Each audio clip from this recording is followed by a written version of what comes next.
apparently a woman by the name of Sherita Dixon-Cole, who's 37 years old, got arrested for drinking and driving in the state of Texas. Now, after she got arrested, she hired an attorney and alleged that the individual who arrested her, who works with the Texas Department of Public Safety, assaulted her, sexually assaulted her during the arrest.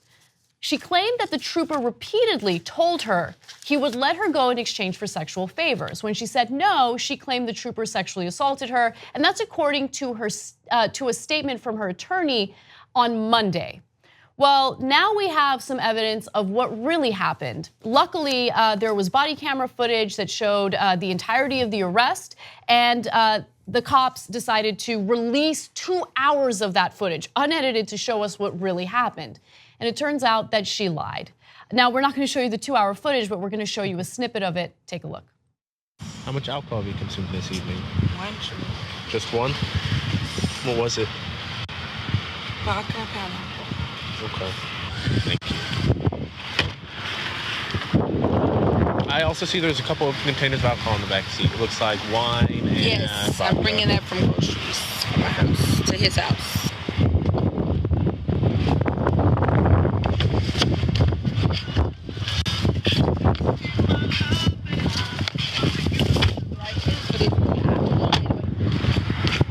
All right, ma'am. You're being placed under arrest for driving while intoxicated. I need you to keep facing towards my car. All right, you can go ahead and sit up here. I'm gonna reach around and buckle you in. Okay, so JR pointed this out to me, and I wanted to also point it out to you. In the end of that video, you can see how the cop pulls the seatbelt, and he's so careful to not touch her in any way. I mean, the way that he handled that situation was perfect. He was respectful. He didn't touch her in any type of way, that could be questionable. He handled that perfectly. And to know that he was victimized, potentially victimized with serious charges, if he wasn't wearing that camera. Like, that camera provided evidence that he did nothing wrong. See, the body camera is not to punish cops. It's to find out what actually happened. Mm-hmm. In this case, it helped the cops because it was false charges.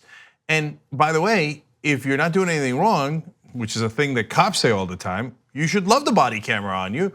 This is 2 stories in a row. There's the legislator in New Mexico who could have pulled a power play on the cops, but there was a camera that showed that she, in fact, was trying to persuade them to let her off because she was a legislator. In this case, this woman totally lied about the cop, who was incredibly respectful, and the body camera shows it. So it's another reason to have body cameras. We're not anti-cop, we're pro-justice.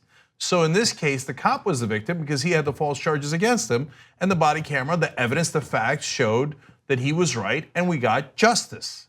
Exactly. Now, when this story first came out, and before we had any access to that body camera footage, there were a number of people who came out in support of the woman who got arrested, Sherita Dixon-Cole. And so one of those people included, I should say, her attorney, Lee Merritt. And he has now apologized for anything he has said prior to the video coming out. I want to read you his apology. He says, "It is deeply troubling when innocent parties are falsely accused, and I'm truly sorry for any trouble these claims may have caused the officer and his family. I take full responsibility for amplifying these claims to the point of national concern." So he specifically talked about how he shouldn't have made this such a public case before seeing all the evidence. And I think that it takes a lot of courage to admit that. Yeah. Yeah.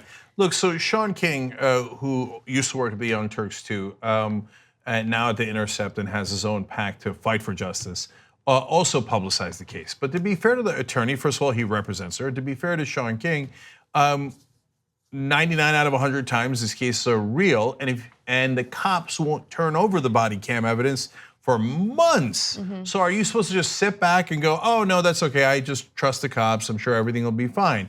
In the overwhelming majority of the case, that is not the case, and not believing the victim like out of hand is not the right policy. Now the question is, what do you do when the evidence comes in? And in this case, the lawyer walks it back and goes, hey, my bad. and I should have shown more restraint.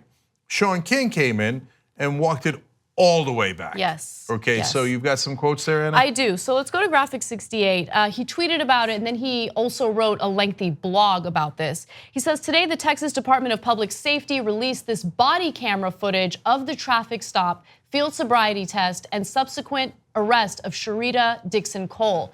It does not appear to show any verbal threats, sexual assault, or police brutality. And from his blog, he writes, she victimized the man she falsely accused, and she victimized those who stood up for her, believing that she had experienced the worst crimes. Thankfully, she does not represent anyone but herself. She does not represent the actual victims of sex crimes. She does not represent actual victims of police brutality, and she does not represent Black women or Black people. And I think it's important to differentiate, because what she did was not only damaging, potentially severely damaging to that cop, but it's so damaging to women who do get sexually assaulted and do want to speak out. And the minorities who suffer oftentimes at the hands of police throughout the country, but now their claims will be taken a little less seriously because of her actions. That's why these false accusations are so hurtful. But to me, what's interesting is the difference in how right wing and left wing react, right? Right wing sees evidence and goes, fake news, right? And we deny it, we strongly deny it, no matter how overwhelming the evidence is. Here, because we actually care about justice, whether it's us, we didn't report on this story earlier, but Shaun King, who has a whole pack dedicated to justice, says, well, this isn't just, I'm gonna support the cop, and I'm gonna tell you that what she said isn't true. Well, that's what you would want someone to do if they care about facts, and he does. So that should be applauded. You should say, oh, well, then, okay, then he actually does care to serve the truth and does care to serve justice, and so that's a guy I could trust more, not less. That it should work out that way, but I feel like right now, any admission of any mistake at any point. Any mistake, exactly. That's it, you're done. By the way, when you admit that you were wrong, you get punished. At least that's what it seems like. If you were wrong and you remain defiant, it feels like people reward you for that. And it should be the opposite. They call it because they call it 50-50. And the media goes, well, I'm gonna do balance here, right?